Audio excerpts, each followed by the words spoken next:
its voice heard on critical issues in Olympia.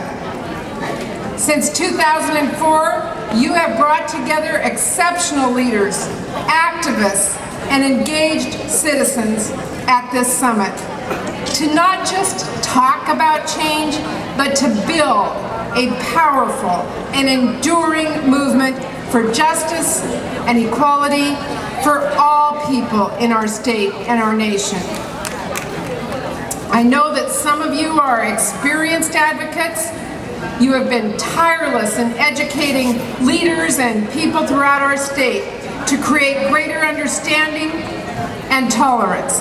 You have stood up when injustices have occurred and changed our society for the better through sheer determination. And you have fought to pass the laws, programs, and funding that create the momentum we need to move forward. To the APA leaders who are here today, who have spent so much of their lives building understanding and ensuring that we are embracing progress, I wanted to be here today to say thank you. Thank you for your...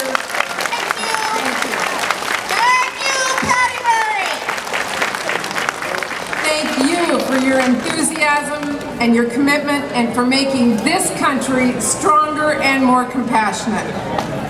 Now, I know that some of you are just starting to engage in your communities. You may be wondering if you can make a difference in your schools, or your neighborhoods, or your city councils, let alone in Olympia or Washington, D.C. You may be wondering if you can make a difference in creating a better life for your families and greater opportunities for your kids and your grandkids. Well, if there is one thing I believe in, it is the power of motivated and engaged people to create change. And I know that power from personal experience. I did not come from a politically connected or a wealthy family. I grew up in a family with 7 kids in a small house in a then small town of Bothell, Washington. My dad ran a little store on Main Street, and as a kid I helped out whenever I could. Sometimes I swept the floors. Sometimes I focused on raiding the candy jar. We were lucky kids, all 7 of us. But when I was 15 years old, my life changed. My dad, who was a World War II veteran, was diagnosed with a serious illness, multiple sclerosis. My family suddenly fell on very hard times, and I wondered if I would ever get to fulfill my dreams and go to college. Fortunately, my family had a country at its back. My mom got training through a federal work program at Lake Washington Voc Tech so she could get a job and support our family. My dad got some of his health care through the Veterans Administration. For a time, my family lived on food stamps. It wasn't a lot, but it kept food on our table. And thanks to the federal government and Pell Grants and student loans, every one of the kids in my family went to college and graduated.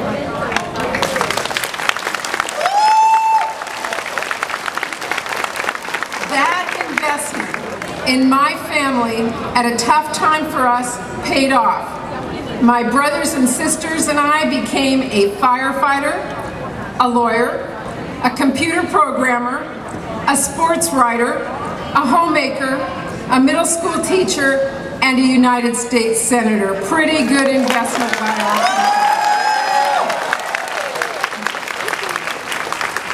So today, I fight every day to make sure that America invests in your family the same way that America invested in my family.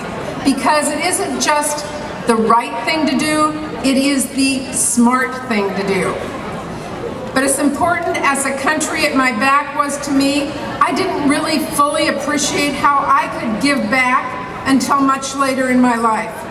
When I was a mom with 2 young kids living in Shoreline here, And our state legislature, tough time, decided to cut funding for a preschool program, a parent education program that my 2 kids were enrolled in. It was a great program in our community colleges. Taught our preschool kids, gave parents parenting skills, and I loved the program. But our legislators in Olympia decided it wasn't important enough, and they took away the funding for it. Now, I was a mom, so I got mad. I put my 2 kids in my car, and I drove all the way down to Olympia, Washington, to find out who these people were who had made this dumb decision. Well, some of those legislators were polite, but no one was very helpful. And finally, one state legislator who was, you know what they look like, tall, dark suit, red tie, looked down at me and he said, "Don't you know, you're just a mom in tennis shoes. You can't make a difference." Well, I got mad and I drove home and I found thousands of other moms. They got mad. We went back to Olympia. We inundated them with letters. We had thousands of parents standing on the steps of the Capitol in Olympia, and they reinstated the funding for that important preschool program. It truly was an experience that changed my life, because I realized I could sit at home and gripe about what they were doing to me, or I could go out, work hard, get other people, and change what was happening in our state. I know that is something that all of you can do too, if you're dedicated and you're passionate and you're willing to work hard.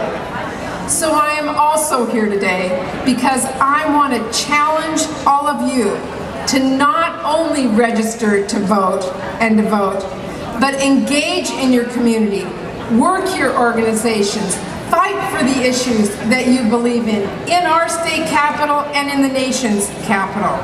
Your strength and your advocacy are needed today for our generation and future generations. We need to be a country that values hard work and responsibility, but we also need to be a nation that understands that government needs to be a partner in helping communities and people achieve their full potential. That's your challenge, and I urge all of you to take it up.